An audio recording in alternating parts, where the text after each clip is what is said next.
the real episode 14. Dive in. Dive in. Dive in. Dive in. Dive in.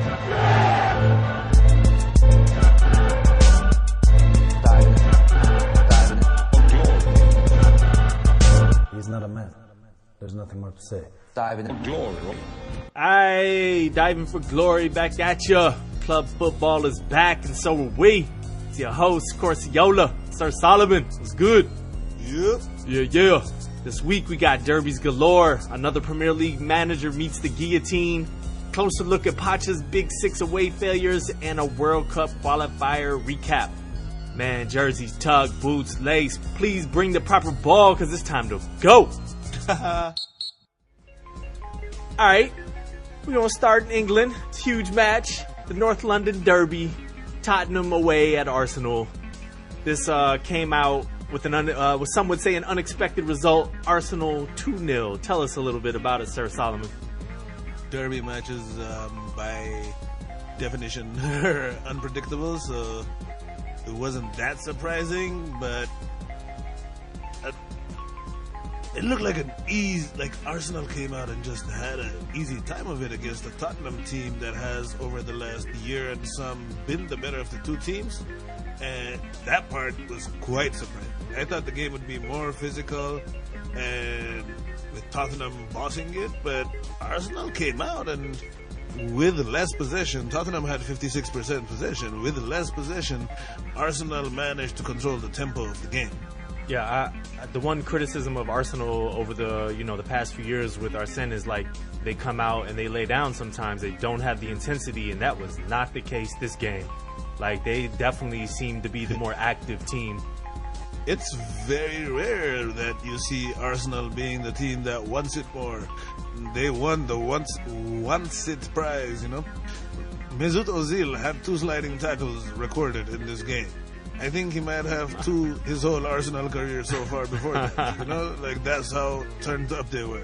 He had a wonderful game, and correct me if I'm wrong. Like he started positionally on the wing, and that's not where he normally plays, is it? He used to play a lot of off of the wing when he first started at Arsenal, and he can perform from there. But the problem was when they stuck him out there that they were getting exposed. But now that they've adjusted to the 3-man defense, they feel they can play him there, and he loves to create from that position. Like, the guy's numbers were beautiful, man. He had 4 key passes. That meant that he had presented his teammates for 4 opportunities to score. Yeah, it was visible. Like, this is just a match where you're like, yo, Ozil did work this match. Play. Yeah, he took that game by the scruff of the neck and just it was weird. I think we also have to, as much as we criticize Arsene in lineups, like, he finally, you pay $70 million for a guy, you fucking start Lacazette at the 9, you put Alexis on the wing, which is what we criticized him for in the Chelsea loss, I believe, and it looked good. It looked real good. Yeah, I can't really commend him for doing what was right in front of his face. Like, your 3 most expensive players should be playing at the same time if you want to give yourself a chance.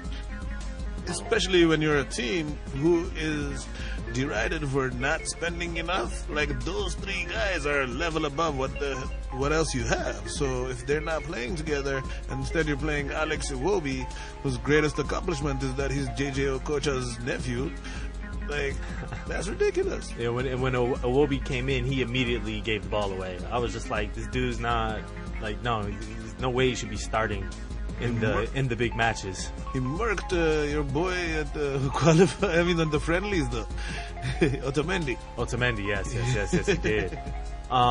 So that first goal by Mustafi, clearly offside, but man, that was an awesome header. The header was awesome. It was slightly offside, and it was clear that it was, but it was what was due to them. Like, they played better.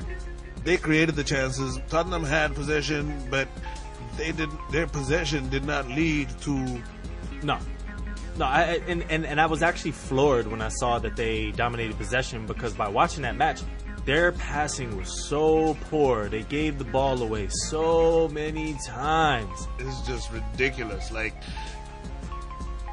And in this kind of situation, the Pochettino would have had Vertonghen in there, and since Wanyama is hurt, he would have moved Dyer into midfield and bullied this Arsenal team. But with Wanyama and Alderweireld not playing, yeah, basically their best defensive midfielder and their best defender, the Vertonghen, Eric Dyer, and Davinson Sanchez three-man defense could not handle the speed that was coming their way. Well, explain to me exactly how Sissoko got on the field for 90 minutes. Dude, that's a fireable offense, I think.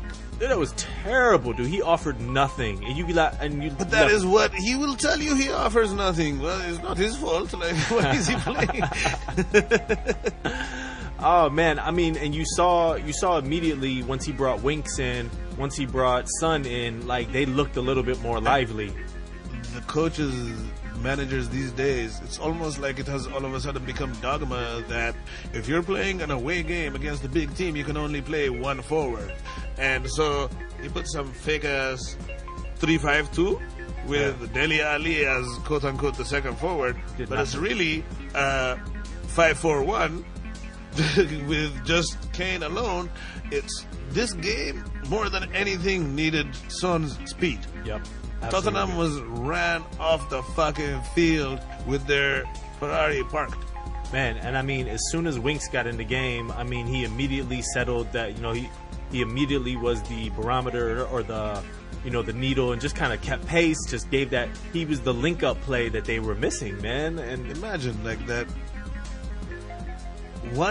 You can't play 10 against 11. Like, Sissoko, he's not even defensively sound. What does he bring offensively? Like, you gotta do something. We'll get into it later, but there's Casemiro on Real Madrid. He's offensively shit, but, like, he breaks up plays like a motherfucker, Yeah. Like, what the fuck does Sissoko do? Yeah. And what, does he have, like, incriminating sex tapes of Pochettino? Why is he playing? It's a good point, man. So as far as like what it means, Arsenal sits 6th place with 22 points, but only a point off of Tottenham, who's 4th with 23. And also Liverpool, right? And Liverpool, yeah. Liverpool, Burnley, Liverpool, Arsenal, Burnley, all tied at 22, and Tottenham with 23. That's a huge win for Arsenal. Like, I really don't think that can be understated. They got Man United coming up in a couple weeks. Times are sad when the win that gets you level on par with Burnley is considered a big win for you. No, that's understating what Burnley's doing, man. But yeah, huge win for Arsenal. Who do you have as your man of the match? I have Mesut Ozil, mostly for looking interesting. You got a standing O from the fans. He ran back about 25 yards to make a sliding tackle, not once but twice, and he created openings. He did his job to the fullest, and Tottenham could not handle him. Yeah, I have to go with the goal scorer, the first goal scorer, Mustafi. I just felt like he was kind of everywhere in this game, and he was like the man, the jack of all trades in this game, and that header was just. I mean, it had curl on it. It was placement, power, like everything, dude. Speaking of gorgeous. That header, when asked about it, Mustafi was like, I told Mesut to just get it to me up high. Because they're both Germans and they have a great understanding. That's also why I couldn't give it to him over Ozil, was because of that sublime cross. Yeah, it was a beautiful cross. Yay! North London Derby. That was a good one. Coached by a French guy. Two man of the match are Germans. England gets no love here. Not on this game. Not after the performance Dele Alli put in. No, he was a ghost. He was a ghost. Oh man, it was bad. Yeah, not the best football, but I felt it was a fun game to watch. Yeah, it doesn't. Good football game doesn't only happen with good football. No, agreed. Agreed. One thing I noticed about Arsenal when I was looking at who scored, they attacked them from their left side 45% of the time. They identified the fact that Dyer and Sanchez side was not yet, in on the same page. They haven't played before, and they went after it. And then the other 32% they attacked through the right, straight onto Vertonghen. They were isolating the defenders and going after them because without Alderweireld, they know they can get at him. They only came down the center 24% of the time because Dembele shut that shit down. He was to me, the sole Tottenham player that came out of this looking good. Well, I was just going to say, I kind of disagree with that because I really liked Sanchez. They tested him a lot, and the kid is young, and I think he's really nice on the ball. I thought he had a solid game. I agree he had a solid game. I'm sorry if I said, but he was isolated a lot, and they did get past him. It was just due to bad finishing that they didn't make it look worse. Yeah. You know what I'm saying? The times they got past him, the finish wasn't good, so he didn't get the spotlight on him as much. I think once that kid gets some more experience. I think he's going to be really, really good. We were on chat, and a Chelsea friend of mine was telling these Liverpool cats, yo, you could have just got Davinson Sanchez instead of fucking wasting your time with Virgil van Dijk. Let's not revisit that. Let's always revisit this.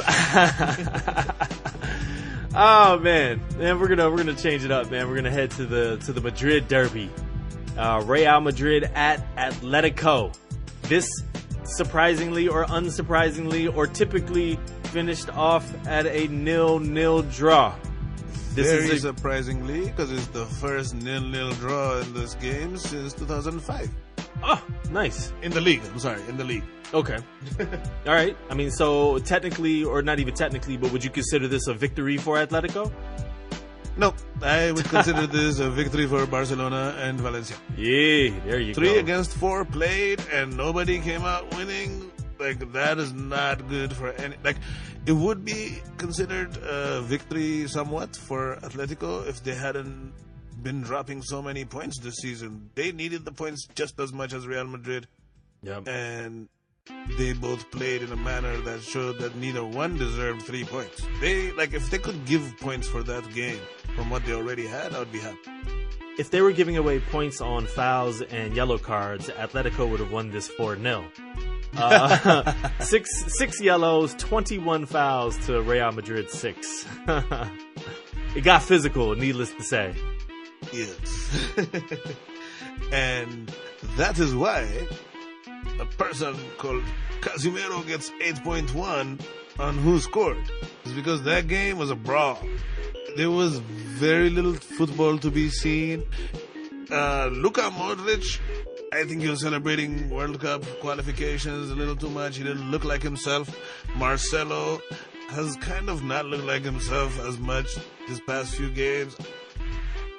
It's looking more and more like Zinedine Zidane is a veteran player kind of manager. It doesn't matter what they're going through, the starters will play. And that is looking like it might start being a problem pretty soon. Yeah, I mean, at the end of the day, when you can't, in your off games, when you can't trot out James and Morata, I mean, they had a hell of a deep squad last year. And But Theo Hernandez, Borja Mayoral, Dani Ceballos, Lucas Vazquez, these are big names. Last year they were at different clubs. They spent a lot of money to get them. Sat on the bench. And they sat on the bench. And Asensio came in as a sub. Benzema was the Sissoko of this game. He's useless. And now that Ronaldo is also, what is it? He's having a bad season at the least, if not, Paulinho has as many goals as the BBC in the La Liga this year. Wow. I wish there was a bet for that in Vegas, man. Damn. There would have been some serious odds he on is that. tied with the BBC with 4 goals. Whew. Yeah, I was going to say, though, man, I mean, they're dealing with injuries. They're dealing with, they're coming off 2 Champions League victories. I mean, it's hard to motivate season after season after season. But that's why I had anticipated you'd play more of these. They're really, Dani Ceballos and Theo Hernandez, Barca was looking for them. They chose to go to Madrid because they were promised time because their players are veterans and have played so much, Yeah. And for Zidane to completely overlook them in all scenarios is gonna, like, unless they turn this around, if they keep losing, that's gonna cost him. Yeah. No. I think I asked the question a few weeks ago if he was potentially in trouble, and you said not yet. I mean, he'll get the season, that's for sure. But you fuck around in Madrid. He's earned it, but you fuck around in Madrid. They just signed one, I think it was Theo Hernandez, for like 30 mil. Like, you don't play my toe if I pay 30 million to get it. Either that or you better win. Yeah. No, absolutely. Third place in La Liga is not going to cut it, at all. They'll fire you over that. And yeah, I mean, easily. And also, not just third place in La Liga, if they don't fix things and quick and integrate these kids, like the Champions League defense, which is when everybody watches you. Those are the games that, even though you're like, yeah, you can't accept them to win every year. If somebody embarrasses Real Madrid in the Champions League, he will get fired. Yeah, which he might not get fired that day, but he will get fired. The team that we just roasted for playing Sissoko for 90 minutes beat them 3-1 just a few weeks ago. Exactly. And Simeone on the other end, with a transfer ban for 2 straight windows, their team is struggling. But he put out a nice starting 11, and off his bench he brought in Torres, Gamero, and the boy Carrasco, who's kind of fallen off a little bit, and but he's really good. He played the 3 best players he had off his bench. Like, you have to maximize who you are using. Yep. And also, unconnected, Sergio Ramos got kicked in the face. A's out this week in the Champions League game. Yeah. Haters in the house. All right, man. Enough talking about a 0-0 draw, man. Let's move on to the last derby of the week that we're gonna cover. The Rome Derby, the Derby de Capitale, or whatever the hell it is. The Eternal City Derby. Yeah. This is Lazio at Roma. This is a victory for Roma, who's been on fire lately. 2-1.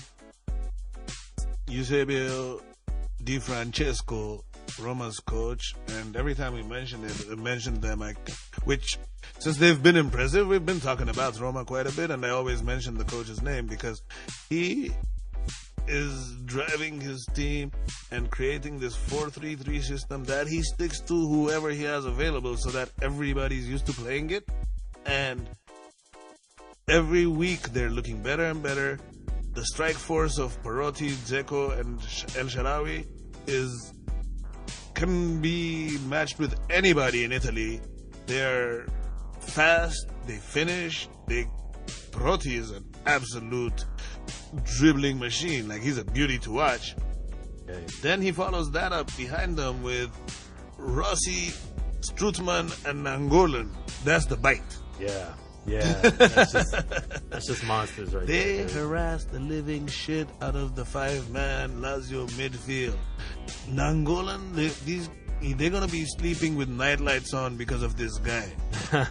He bullied them in a way that Rino Gattuso used to at AC Milan. Like, I don't know if there are any people that don't remember that. I don't know, but just search Gennaro Gattuso and see a guy just beat people up. Mm-hmm. Yeah. Lazio pulled one back. Our boy Ciro Immobile pulled one back, but this was pretty much dominated by Roma. The game was first half ended with 0-0, but Roma looking really, really good and dominant. They came back and quickly put 2 goals past them.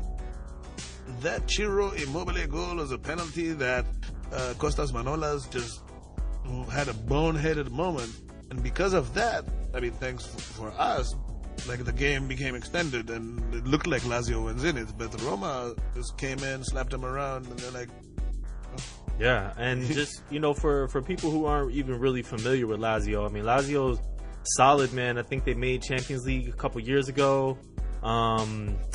They make the Champions League every few years as the last team. They have somewhat of a salary cap on their team, so they never really like in the early 2000s, they won once, but they bankrupted themselves doing so, and they've never recovered from that. So there'll always be an also ran. Like, what you see is what you get. You know, like there's no chance of them doing anything. And they're third. They're third in Serie A in goal difference, 9-1-2. I mean, they're like a solid team. They're currently sitting 5th place after this game. Roma is right above them.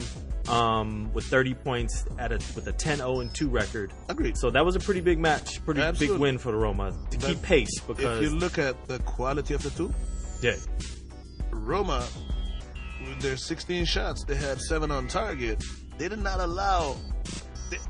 Lazio had 12 shots with only 2 shots getting to the Roma goal. Like. Yeah, they're on it, but like how you previously mentioned how Arsenal and Liverpool are points on with like Burnley, which is really good for Burnley, and they're doing good. Yeah. But I don't expect them to stay. I think this was a moment where Roma was passing on the way up, and they're going to go a little further down. Okay. Just to even put that in perspective, man, Lazio at 5th place with 28 points. They're 9 up on Milan at 7th. Yeah, that's a complete and with the game in hand. Yeah. So Lazio has turned it out early in the season, but there was a the way Milan season is going, you're not really gonna get awards for being better than them. They're nosediving. No, absolutely. But I'm saying they're in prime position at this point to at least see Europe next year. Oh yeah, they will. So, I think they're gonna be in next year's Europa Cup. I mean, I just meant that I don't expect them to be like a serious top 3 by contender. Napoli, Roma, Inter, and Juve. No, so not at all. I can see them finishing around 5, 6, 7. Yeah. All right. Who'd you have for your man of the match? Nangolan. He's a goal scorer in this game as well, yes? He scored a goal, and I think after the game he might have gone individually to each of the Lazio players' houses and banged their wives. Dominated them, and he owns them now. Oh, shit. Well, that's a hell of an award. There was another huge upset in Serie A, and we're gonna move on from the Roma Lazio, and not another huge upset, but there was a huge upset in conjunction with this victory. Has some weight on the table. Sampdoria went up 3-0 on Juve, ended up winning that game 3-2. Yeah, they really won that game 3-0. Like, they just turned off when the clock said 90, and Juventus put 2 stoppage time goals in. Yeah, one of which is a penalty, but Juventus has issues right now, which in a vacuum isn't bad. Because Sampdoria need them points, so they don't give a fuck if you got issues or not. Mm-hmm. They gave it. Dude, Juve put out the wrong fucking thing. He decides he's going to bench Barzagli and Buffon. Okay. Because of the World Cup fiasco, and because they were crying on TV. Get benched for that at Juve, man. Basically. Oh, man. There's no crying in football. Apparently not. There's going to be more crying after that fucking shit.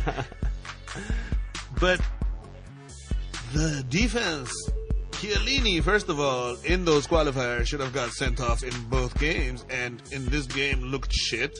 Rugani and Chiellini as a center defender partnership is ridiculously bad. And then when you include on the outside also aging defenders, you got Lichtsteiner, Chiellini, Rugani, and Asamoah. Asamoah and Lichtsteiner are squad players that you put in when you got your strong squad and you just need somebody to fill in. Yep. Like, you can rarely play both of them at the same time. So that back four was so bad that out of Sampdoria's first 4 shots, they scored 3 goals. Man. That is not pretty, man. That is not pretty. That does not bode well for Juventus going forward this season. Zapata. They had plenty of opportunity in this game. 18 shots, but only 4 on target. 15 key passes, and they didn't score a goal until injury time. One of which was a penalty, and they only one out of their 15 key passes ends up being a goal in the 93rd minute. So in the same vein, in the same vein as Lazio, Sampdoria is actually pretty high in the table. They're sitting 6th with 26 points. So they're knocking on Europe's door. 8-2-2, 12 goal difference. Beat they're both decent. Milan teams. Yeah. And they had a game against Roma postponed. I don't know what they're doing with that. But yeah, they're having a really, really good season. And the problem is Juve, I think fucking Allegri just called the game completely wrong, man. Paulo Dybala was on the bench until the 60th minute. When you're benching your defender and your starting goalkeeper, you gotta put in Dybala over, Cuadrado or somebody, or they even had Bernardeschi playing in the hole. Put Dybala there, Douglas Costa over Cuadrado, and go after them. You can't put in your mediocre defenders and then your mediocre attackers to support your mediocre striker that never steps up in the big moments. Like, yeah, you're gonna get fucked up. Yeah, so Allegri just got this wrong, huh? Overthought it. Played a fucking pussy-ass team and got cheated. And got worked. And so Paulo Dybala did more works after he came on than any of the other creative play. Cuadrado had a terrible game. He should have come off at the half. Yeah. So that puts Juve third, 4 points behind Napoli, 2 behind Inter. Roma and Lazio, Sampdoria, all right behind them, but all have a game in hand. Roma would be above them if they were to win their game in hand. That's Roma Sampdoria is that game in hand, I think. So that's going to be fun. A humdinger of a game. Yeah, man, Serie A with a little revival this year. Nice to see. Yo, Serie A doing their thing. One of the it's going to be the most exciting race out of the leagues. I think it's going to be Serie A. Yeah. Oh, yeah, absolutely, man. Now actually, pretty easily. Now if they could just attack racism in the same manner, that would be. No hopes. Fingers not crossed. No. That's a cultural phenomenon. Yes. Cultural norm. All right, man. That's the games. Those are some good games this week, man. Pretty fun derbies and such. We're gonna move on, man. We're gonna take this shit global, son. Taking the world over. World Cup qualifiers in the midfield. All right, so we had 9 spots up for grab. Over the past couple weeks, everything got decided. 32 teams are set. We're not going to cover that yet. We'll have a World Cup special soon enough. But we're just talk about who made it this week, man. Tell us a little, Solomon. So, before we get started, the first team I would like to mention made it is Peru. Peru making it has had the most you know how everything this is the Murphy's Law. The way they made the qualifier over Chile was when they took that indirect free kick. Paulo Guerrero kicked it directly at the goal, except the goalkeeper touched it, so it went in. It eliminated Chile. Peru gets to play against New Zealand. They play against New Zealand. By then, Paulo Guerrero has failed the drug test. The iconic player of the team is out. They're packing up. The first game, 0-0. They come back to Peru. And they win, hold up his jersey, all that shit. By Peru beating New Zealand, the funniest outcome happens, in my opinion. Russia is now the lowest ranked team at the Russian World Cup. Hey, that bodes well for level of quality, though. Overall, I understand, teams, but that's pretty funny. I'm sure the Russians are like, oh man, for the whole month, you do all this propaganda, and it's basically a whole month of everybody saying, the worst team, Russia. Oh, shit. Now, wasn't Peru the team that we talked about in the last episode that they had a player that shouldn't have played that was, from another country or something? Yeah, they got docked the points. Which is what ended up not having Chile make it. Yeah, it was a whole confounding thing, because, Chile, Argentina, and certain games were just nullified. I might have to root for Peru in this fucking World Cup, man. It sounds like there's absolutely no reason they should be in the World Cup. 2 reasons. But they are. They should never be in the World Cup, but they are. On Diving for Glory, actually, posted about the Peruvian soccer team and the last time they made it. It's an interesting video. But secondly, nobody wants to see New Zealand play football. They're a rugby team. We respect it. The last time they came, they had 3-0-0 draws, and they fucking made a DVD called Undefeated. So fuck them. Did they really? Yes. Oh my god, dude. You motherfucker. So thank you, Peru, for eliminating those losers.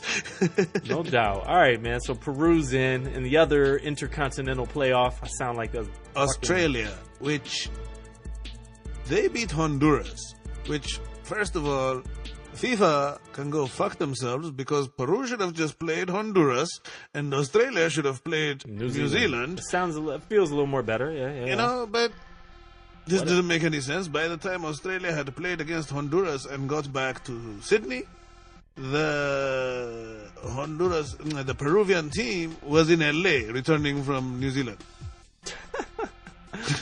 Yeah, that didn't make sense from any logistical standpoint. The game, it was a crime on football, but they won. And Australia will be there. There's going to be so much shit actually at the World Cup. Oh, well. So Australia and Peru did the Intercontinentals. The 3 African spots that were still up for grabs were grabbed by Tunisia, Morocco, Senegal. Hey, Mane fresh. Senegal with Mane fresh did their thing. They needed 2 points for 2 games, and they got 3 points from the first game. They were like, no, thank you. We'll just fuck up South Africa now. And they said, yeah. Mane got to sit out. That's good for. That's good for Liverpool. They're like, how many mics do I rebound daily? Send me so many money. Mane. So Morocco has this player called Hakim Ziyech. And Marco van Basten in 2016 asked him, how stupid can you be to choose Morocco when Holland is asking you to play for them? Well, first of all, he's Moroccan. So he played for it. But now Morocco qualified for the World Cup, conceding a grand total of 0 goals in qualification. Woo. And Holland failed to qualify for their second successive major tournament. Marco van Basten, fuck you, you racist bitch. Fuck you. Yes. The good old Dutch. All right, so that's 5. They invented racism. They did, didn't they? Weren't they the ones? Anyway. Right. And less politics, more football. Let's go on to the UEFA qualifiers, man. Some interesting results there. Denmark. Ooh. Denmark. The did elf. The thing. The elf got busy. Yeah, they had Ireland thinking they were still in it. After a 0-0 first leg, yeah, right? After 0-0, that was really, really another crime against football. But they didn't give a fuck. They just went there, let the Irish people sing.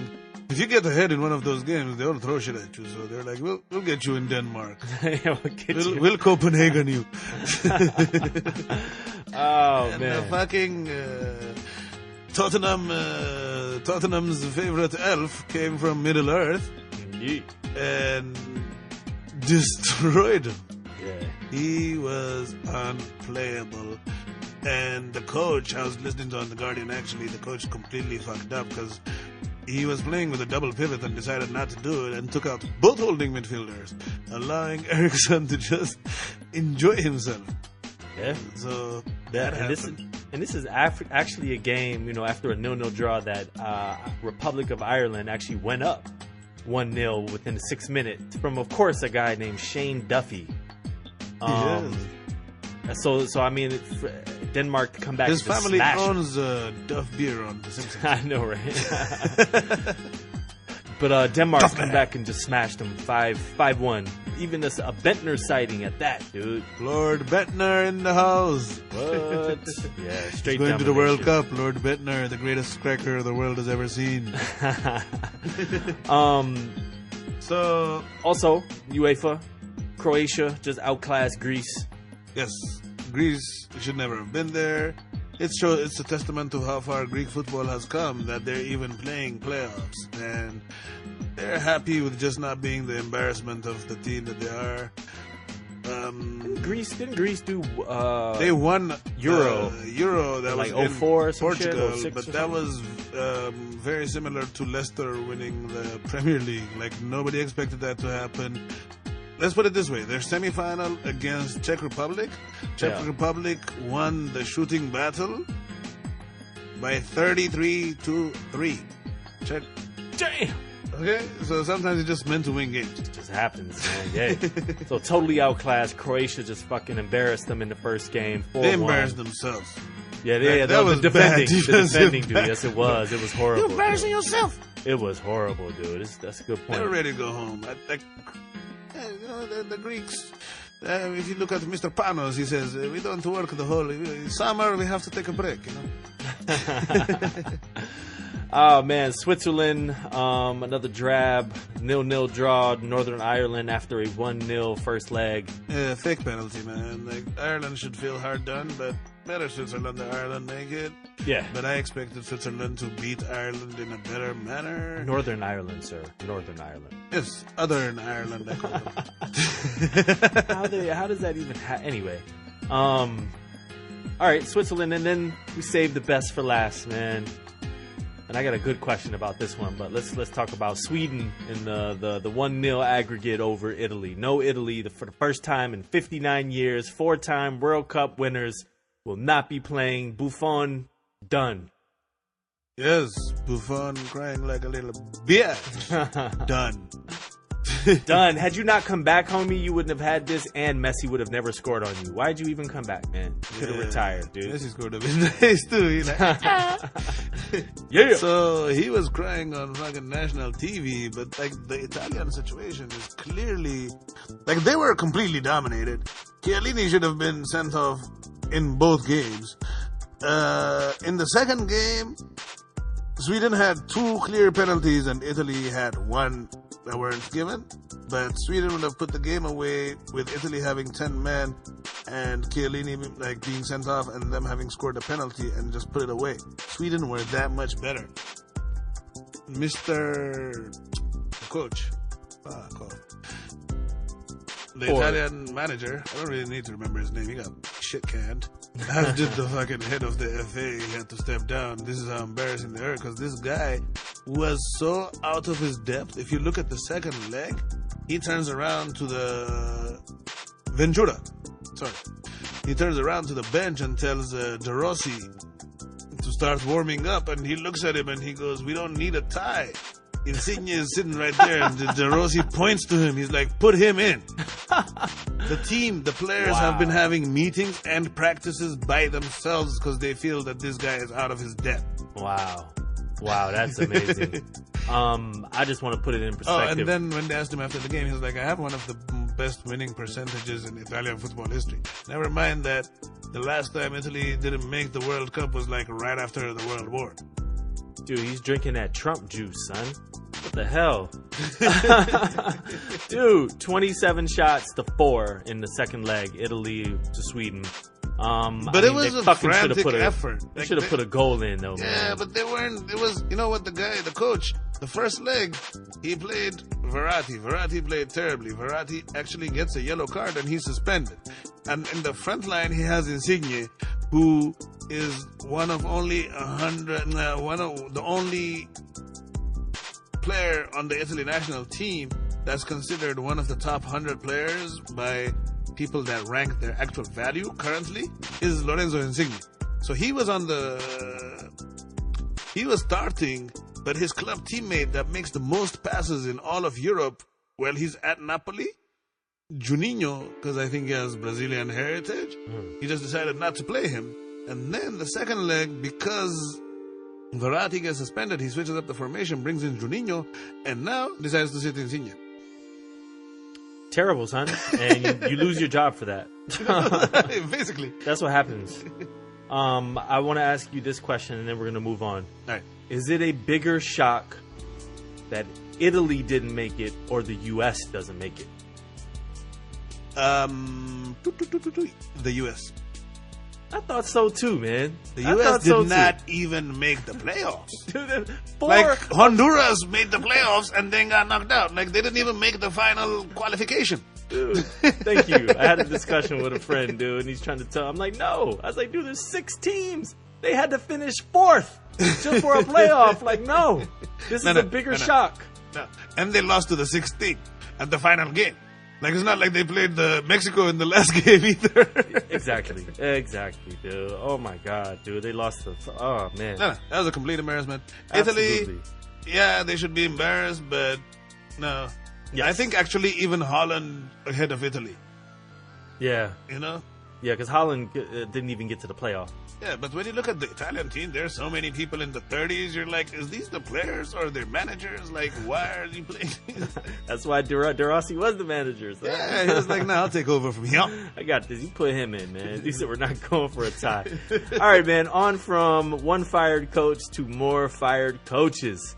Our 5th EPL coach of the year has met the guillotine. Tony Pulis, West Brom, got the axe today. It's not really as much a guillotine as a plastic knife, but okay. Either way, man. He was giving out interviews like almost like, yes, I know I'm gonna get fired tomorrow. Like the board needs to do what the hell they feel is right. Dude, the reporter interviewing him after the game, that was a ridiculous question. He's like, what do you think this does for your situation? And I'm like, he just got fucked up by Chelsea. Like, if the team was flying high, you would have got fucked up. He sounded like when you want to break up with your girlfriend, but you really don't have the heart. So you're just like really mean to her. She needs to make the decision if she's gonna be with me or not. Nah, I think you need to call it, homie. Dude. Tell us though, man. Tell us a little bit about that West Brom situation, because they're like the most vanilla team. Like, I barely even really know many of the players on that squad. They're always like a middling, Vanilla is a flavor, man. Water. They're flavorless, man. Flavorless. Nothing going on there. middling. They're at the table. They never 2 really make wins Europe. in the last 21 games. They have fallen to within 1 point of the relegation battle. They had 2 wins in August, and that's really all that they've done. They have these Chinese ownership that expect more. If you look at Tony Pulis, you talked about how the team is vanilla, okay? When he was at West Brom, until he got fired this morning, in 106 games, his team scored 105 goals. So he averages a goal a game, okay? When he was at Crystal Palace, like Messi in 26 goals, in 26 games, they had 26 goals. Before that, he was at Stoke. In 190 games, they scored 188 goals. Alrighty then. That's a little bit less than what Messi scores, huh? And more than 50% of the team's goals, like actually exactly about 50% of Tony Pulis' goals, out of 319 goals that his teams have scored, 157 of them have been set-piece goals. Wow. Free kicks, corners, penalties. So, this guy is good if you're in a relegation scrap. You need to get out of there. He knows how to tighten your team up. They tackle a lot, whatever. And then they play old school English, drag you down football, and he can help you survive. The problem is, West Brom liked his skill so much that they were like, all right, he'll be our manager. But he's the kind of guy that doesn't know how to manage the talented players. Yeah. He's better with if you give him a bunch of carpenters and you just tell him to kick people around and we'll get the points. But we'll be like, he's good for 40 points basically. I mean, and they're not devoid. I'm looking at the lineups, man. They're not devoid of talent either. But the talented players on the team underperform when they're under him. This has happened at Crystal Palace. This has happened at Stoke. His best players are the less talented players. You know what I'm saying? Oh, yeah? And that is a problem. And when you keep the guy that's through adrenaline and just like getting your team hype and tightening up and giving you 2-a-day sessions and stuff saves you, you can do that for 2 months. But like that kind of guy, his depth of knowledge is not enough to keep around for a long time. You can tell the team, they were just sleepwalking, man. Like they're so done with Tony Pulis and his outdated football. Yeah, it was about that time. Who would you like to see in this position, man? Take this job. Well, since right now they really are in a scrap heap, and they basically fired the guy that if you're 1 point away from relegation and you need to be saved, who do you call? Tony Pulis. They fired him. So the only other guy that's left, really, unless they want to go in a complete different direction, but I am biased because I want to see this, is Big Sam Alardici. Yeah. I mean, like this is actually a team he hasn't coached in the Premier League yet, because I feel like he's coached damn near all of them, man. I'm sure he's close like East Brom or something. On his way up. You know? Yeah, that'd be nice. Always love Big Sam for the interviews at the least.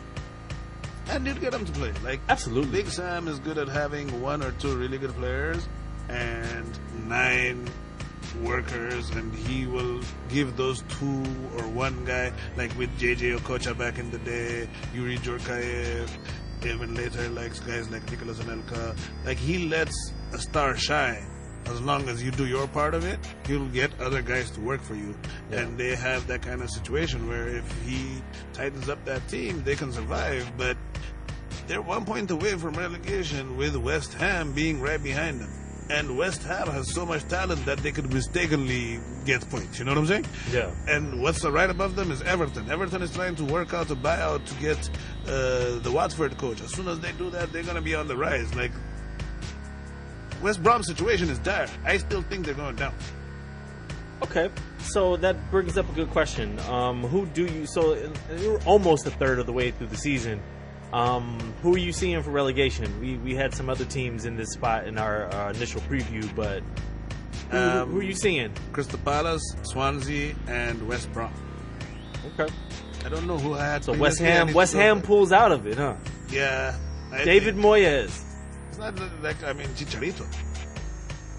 David Like- Moyes. Yeah, but like, it's not like these guys exactly have great coaches either. That's true. Yeah, that's true. That's true. This is true. West Brom has no manager. So true. So in a quick recap, man, we've already had 5 firings, dude, in 12 games in, and we have 5 people already met the axe. We got Frank de Beer, Crystal Boring. Palace gone, Shakespeare from Leicester gone, Koeman, Everton done, Bilic, Slaven Bilic, West Ham finally, and our boy Pulis. So that's 5. My question is, who do you think? There's gonna be more. Who's the odds-on favorite to be next? Swansea. Clement. Paul Clement. I'm gonna say Moyes. Who? Moyes. Damn, grand opening, grand closing, huh? Man, hell yeah. Done. I'm feeling it, man. West Ham's in disarray, man. All right, enough of relegation and firings, man. Let's move on up a little bit and revisit the North London Derby, because we really want to talk about Poch, man, and why. And you, I'm sure you, if you've watched the games, you've heard about his away failures versus the Big Six. 1 win in 17 matches. What's that record again? 1, 6, and 10. 1, 6, and 10. This is relatively unacceptable for a team that, you know, beat Real Madrid and then touts that they're one of the best in Europe. Dude, you don't have a trophy yet, bruh. But why is this the case, man? What's been happening here?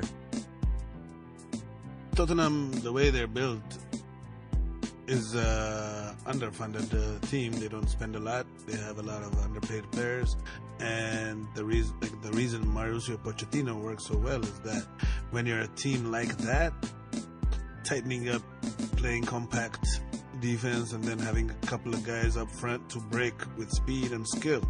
Like, that's what Mourinho did when he was at Porto, with Deco playing in the middle and Benny McCarthy as a striker and stuff. You know what I'm saying? Mm-hmm. So that result gets you a lot of the points, because generally it's based on being very disciplined and making the few chances count. And when you do that, you need your guys to be fit and aware all fucking times. Now, every time a big game comes up, he wants to, like, the way that his game plan is usually that he clogs the middle with a lot of big players, Wanyama, Dembele, Eric Dyer, Vertonghen, Alderweireld, you know. And when a couple of those guys are missing, it doesn't work. And also, when you play against big teams, you can't just snuff like the game. Like, you have to also come and have multiple options to attack. You know what I'm saying? Yep. Like, you can't be so afraid that you're like, oh, well, if I put in Harry Winks, then they might get attacked, so I'm going to put in Sissoko. What does he do? I don't know. He looks big and strong. Put him in. Like, you can't do that shit. Yeah. Yeah. Like, every player is a valuable creative option. You know what I'm saying? Yeah. And he's got the defensive stuff pat, but like, if you don't make a mistake and you got good defenders and you mark Harry Kane properly, then you cut off Eriksen and they're done. Like, he needs to play more creative players in his midfield and just go after teams instead of, they had Dyer, Vertonghen, Davinson Sanchez, and then Kylian Trippier, and who was the other defender? Davies, so they had Davies, Dembele, and Sissoko. No, I mean, I'm saying on the outside. Davies. Yeah, Davies and Trippier, and then Sissoko and Dembele. I'm like, you have to bring more creative players. Something. Because they just nullified and Eriksen. He never plays Son and Harry Kane together in big games, which I think is unacceptable.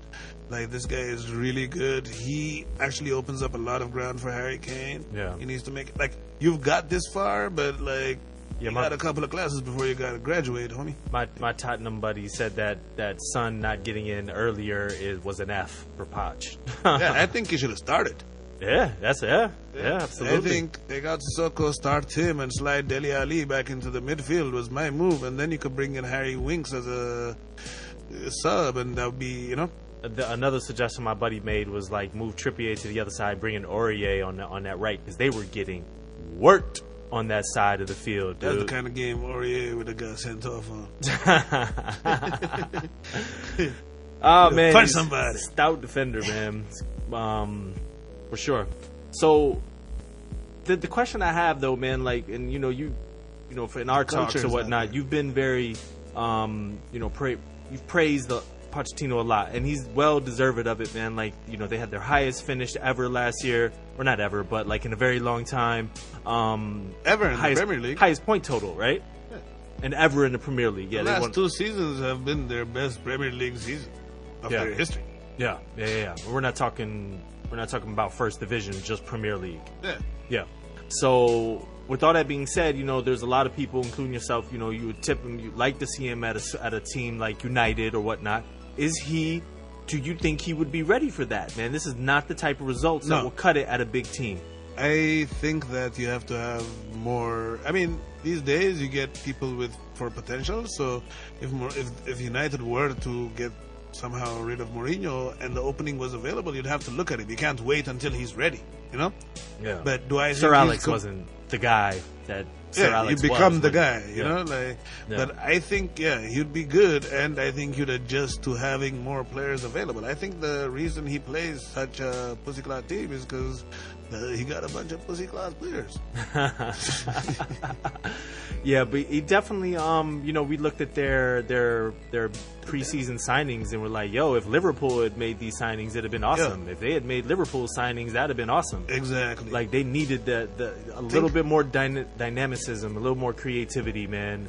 Think of it this way. Danny Rose, who has been suspended and he's playing with the reserves because he thinks that he's underpaid. When Kyle Walker went to Manchester City, they gave him $150,000 a week. Yeah. That was doubled his salary and also made him earn twice as much as Danny. Yep. Who they share the same agent. Who's actually Danny's brother-in-law. Damn. And this guy and Danny has been left back of the season 2 seasons running. Yep. And he's on 75,000, and this other guy is on 150. Like, how are you going to keep in the competition if you're not paying? I have to love it, dude. That was like some really slick shit by City. Like, man, we're gonna disrupt Tottenham, not just by taking their player, but by paying them double. Man, we're gonna create chaos in their locker room. Dude, Pochettino, when he was talking about how Kyle Walker left, he's like, man, he told me in the middle of the season, like, I'm leaving, I'm gonna go to Man City. And he's like, yo, we got a lot of football left. He's like, I don't care, they're doubling my salary. Yo, I'm out. Oh man, no doubt. Interesting, man. Poch, man, you got to get that together, homie. You got to do something about that if Tottenham really wants to take the next And level. also, he can't be that hardcore and just punishing people for talking about their pay and stuff if you're at a big club. So his mindset, same thing goes with Diego Simeone. Like, their mindset is a lot like they're the big fish in a small bowl. Yeah. And they would have to change that. He did it to Walker last year, right? Yeah. At the end of the year. That's what he said. He did, after he had that talk, he was like, "You're not focused, so you're not playing for me anymore." Yeah, fuck all that. You gotta get that Gotta money, play your dude. boys, man. All right, Poch, man, we're gonna move on. Forward section. It's time for the awards, and our dude of the week is Welcome back, African brother. hey, Paul Lamine Pogba. yeah, and he's left first time in like 6 weeks, 8 weeks. He's been gone a long time, man. Yeah. And he looked nice. Granted, it was Newcastle, but still, Newcastle have been good. they have. But They have. it was one of those games where Pogba and Ibrahimovic are coming back. The strikers, Rashford, Lukaku, and Martial are fighting for their places. Played them all too. I know, but what I was saying is like this was not the game that Manchester United were gonna drop points. Yeah. They just steamrolled them, but like that move on that Martial goal, Yeah, it's like some and one shit. yeah, Martial first off has like his hops, Yeah. big up. Yeah. But he broke ankles, hot sauced him a few times. Yeah, dude is nasty, man. Dude is nasty. Welcome back. Yeah, I think after was it after the match, Rafa said that Pogba's no Gerrard. He's Sure not, isn't. he's not following his fucking ass. He ain't. All right, man. Goal of the week goes to Kevin De Bruyne. Yee, Belgian Ginger. The control to shooting time to the shots trajectory, everything. If you look at it, it was the perfect shot. That was a fucking rocket, son. Woo! Open that game up. Teddy B getting a And lot of how love. quickly it went from him controlling the ball to the ball in the back of the net was amazing. Yay, Teddy B. We're no twat happened moment this week, but we do want to bless it with a diving for glory award this week because Everton definitely had a wonderful candidate and victor of this award. And that was Omar Niasse. Sometimes you just need to get rid of the old coach and people just try harder. Omar Niasse is trying really, really, really hard. Yes. Earlier in the season, he was training with the reserves. You think he cannot go back, dude. He's going to dive. He's going to do anything. And that is what they need right now. Big up Omar Niasse. I hope you dive for like 5-6 more victories. man. They got a point from that, man. Got a point from that. Needed point. The other team, it was like 4 minutes into the game. I was like, yes, look who brought the flippers. Oh man, wonderful. And our last award, our Troy Deeney Award, goes to The good fans of Atletico Club de Madrid, Yay. And how did they perform? Tell us about their performance. a team who has been suffering from a transfer ban, whose players are so winded and tired of the whole thing that you can see it when they play. They're a step slower, but are still going through it. One of which, Antoine Griezmann, in the summer, instead of pushing for a transfer, said, "I can't leave Atletico in such a way," and decided to stay. He got booed off in a game against a team that they never fucking beat. Got a point that the whole idea was to sit back and defend. So man, I mean, he had damn, a shit game, but like, damn, Atletico, y'all gangster. Atletico went in, son. Fuck them. Fuck them. Yeah, fuck it. All right, man. Second forward section, man. Interesting news out of AC Milan, who took a L to Napoli this week. So I'll be posting this article on our Twitter page at Diving for Glory. Follow us, subscribe, all that good things, you know. But I'm going to read you a little bit of an excerpt out of this New York Times article. It says, when the Chinese businessman Li Yonghong brought AC Milan, the world-famous Italian soccer club, virtually nobody in Italy had heard of him. Virtually nobody in China had either. Mr. Li had never been named to one of China's list of the country's richest people. The mining empire he described to Italian soccer officials was hardly known even into mining circles. Nevertheless, Mr. Lee seemed to have what mattered most, money. He bought the club in April 8 for $860 million from Silvio Berlusconi, the former Italian prime minister, to clinch China's biggest ever soccer deal. Hold up. You mean the guy that got ousted from being the prime minister because he was... Scamming. Okay, continue. Sorry. So now, like I said, we will have the rest of this article will be on our page, so go to it. But this guy, even for this article, they could not locate him. AC Milan representatives, but not representative from the original AC Milan, but the guys that have come with him, will just, through spokespeople, say that he does exist, he's just busy, he's conducting business, we are legit, but like this guy has gone missing. And it's quite common. They've done it with other companies within China, and like these mining companies, for example, like has had 4 ownerships, I think 3 Lees in the last 2 years alone. Wow. Damn. So This will be interesting to see this shake out. I know, it feels like AC Milan just got that big Nigerian Prince scam. Yes. That's exactly what I was thinking, dude. Oh my god, like how do you do that? How you do that, dear? How you do that, man? Ballers, dude. Scam you know, there's Ponzi schemes, and then there's the one where you buy AC You know, Milan. when you suspect shit, you can't say anything because everything you're suspecting will sound racist. So they kind of checkmate you. It's like, they're Chinese, you know, they all look... I can't say that. Okay, sorry, I would... Oh, man, AC, man. All right, let's move on. Upcoming games. There's a lot going on next week. Club football. EPL, we're going to start. Chelsea takes a visit to Liverpool. Yes, that should be the game, because in modern EPL since like 2005, whatever, since Rafa and Jose were at Liverpool and Chelsea the first time, this is the most animated rivalry in English football that's not a city derby. You know what I'm saying? Yeah. And they hate each other. Even like if you talk to, you know, our friends, like they're like, fuck you, I'd rather not win than to play like Chelsea does, and the Chelsea fans are, you know. And on the team, when did Steven Gerrard fall on his fucking ass? When he against Chelsea. Yes, he gave it to Dembaba. And when Liverpool knocked Chelsea out of the Champions League, it was a game, the goal nobody ever saw, Luis Garcia. So there's so much history and so much animosity that this is a very exciting game. Chelsea is gonna try to keep it compact and shut it down. Liverpool are gonna try to fucking hurdle the shit out of them and just make it a track meet. Very exciting. I got Chelsea 3-1. 3-1 Chelsea, dude. At Anfield. That's Anfield.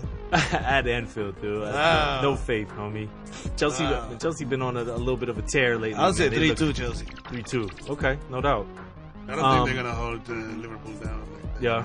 Okay. That'd be a fun game. I was gonna say there's no chance of this being the 0-0 sit back and park the bus Josie type shit, man. Like this should be a fun game at least.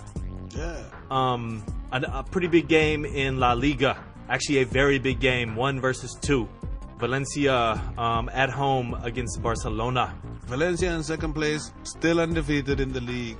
Probably. And in second place, but playing like the best team in La Liga this season. They play total club football. Like, it's beautiful watching how they counter, how direct they are, how much they try to create. Barca are Messi. They're Messi. Lionel Messi, though. You know? Yeah. But the rest of the team is all right. Paulinho coming off the bench has been a pleasant surprise. But the thing about Barca is, even though they're not entertaining us, they're just that good to where they still have a 4-point lead over them. And I mean, just the if they beat Valencia, they have an opportunity to blow this fucking league open. Absolutely. Like they're just gonna fucking fly away. Absolutely. And I just am floored. And I fully expect them to. I'm just floored that they keep getting beat in, like, you know, shots on goal and you know, possession here and there. I mean, I'm not floored because that's the way the team The shots is. on goal but- doesn't as much because, like, when you're playing like Barca football, like to the the proper way, you're not supposed to shoot unless you're gonna score. Oh, I know. Like you maintain the possession. Yeah, but that's what I'm saying. They're not even creating this shit, man. Exactly, that's the It's- part. It's not been pretty this year, but undefeated in all competitions. Still take that. Another pretty decently big match in La Liga. Sevilla at Villarreal. That's always a good game. They're both Sevilla's like looking a little off right now, but they have talent. They have offensive talent. Villarreal, same thing. Like they gotta go. So what's it, Cedric Bakumbu or something that plays? Yeah, in Sevilla? they're sitting 5th and 6th respectively, a point off each other and 2 points off Atletico in 4th. So I think earlier in the season, Sevilla briefly touched first place. So Where they're both, I think, like I'm just saying, like first, second game, whatever. oh, okay. I was But gonna like they say. started off good and then they nosedived. The first 4 games, No, I they think did. they were undefeated. They did. Huge game in League One, probably the only game that really matters when it's all said and done. PSG at Monaco. Monaco with the chance to actually make up some ground on PSG. Not that it'll make much of a difference in my opinion. Yeah, I don't think that they can even call that League One anymore. And the fucking It just when a Frenchman, Eric Cantona, says when you are 25 years old and play for Brazil and Barcelona, you wonder a little why he has come to France to play against Ginkamp or Amiens. Hey, it's a shit league. yeah, and I think Neymar realizes it. I know he doesn't he doesn't look the happiest guy, man. He recently was forced out of his mansion. Did you read about I that? always maintained that it didn't surprise me that Neymar left Barcelona. I thought Neymar should have gone to England if he left Barcelona. And really, if you're trying to be a global name, one of the Manchester teams or even Chelsea, and just like really taken off. Except he's playing in a fucking farm league. Yeah, he was having fans jumping over his security, man. And he had to move. Oh, man. They're not doing that in Nabil Fakir's house. You'll fuck him up. Exactly. This guy's probably crying and shit. They're like, shut up. So there is another game in La Liga that we thought would be of interest, and that is Malaga at Real. And you could turn in to see a first of the season, which would be... A Ronaldo tackle. Oh, hold up, what? Ronaldo Explain that. has 0 tackles in La Liga this season. There are 6 other players in La Liga that haven't done that. 5 of them are goalkeepers, and 1 is an unused substitute. How is this real, dude? Is that real? And that is pretty close to real. I don't know if it's actually dogma, but yeah, he hasn't gone. Dude, he doesn't tackle when he's healthy. Like, he just came back from shit. Like, this dude is not. Bundesliga, Mönchengladbach at home versus Bayern. I'm hoping it's a good game just so that Bayern Munich just doesn't sew it up and we're bored, you know? Yeah, exactly. And Mönchengladbach is one of the decent, like, one of the few teams that has structure to them. Yeah, they're perennially at least a decent team, and sometimes a top team in Bundesliga. We also have Champions League, which I shall not neglect. Atletico at home versus Roma. Huge. That's a huge match. Yes, Atletico Roma. They have Chelsea also in this group, so those 3 clubs are playing for 2 spots. Atletico by dropping points at the Karabakh. Twice. Huh? Twice. Yep. Have put themselves in the situation, and Roma with a tie and a victory against Chelsea have also put themselves in the situation, but it should be a fun game. I am gonna go with Roma.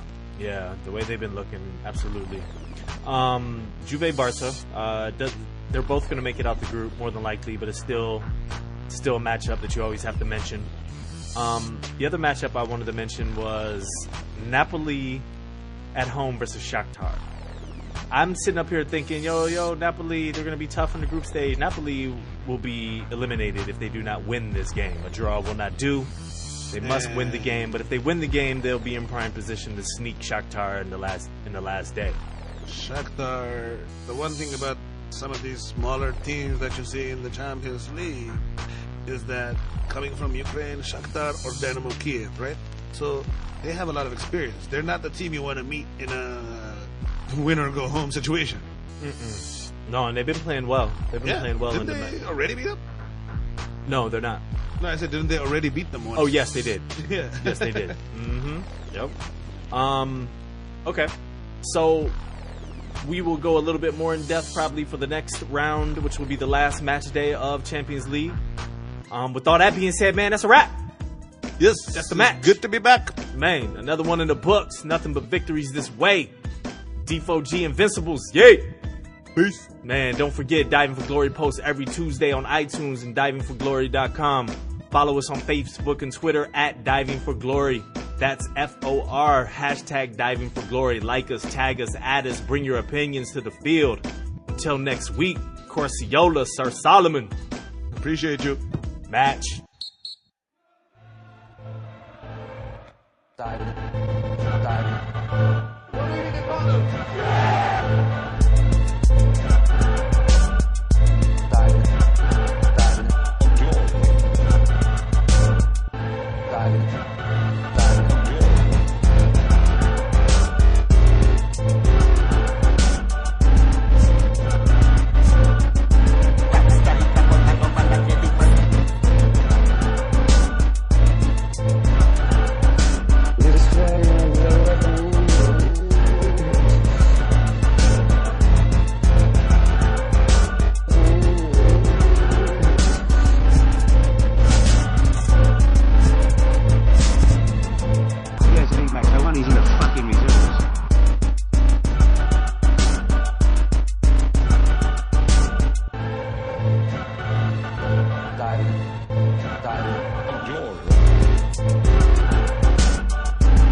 He's not a man.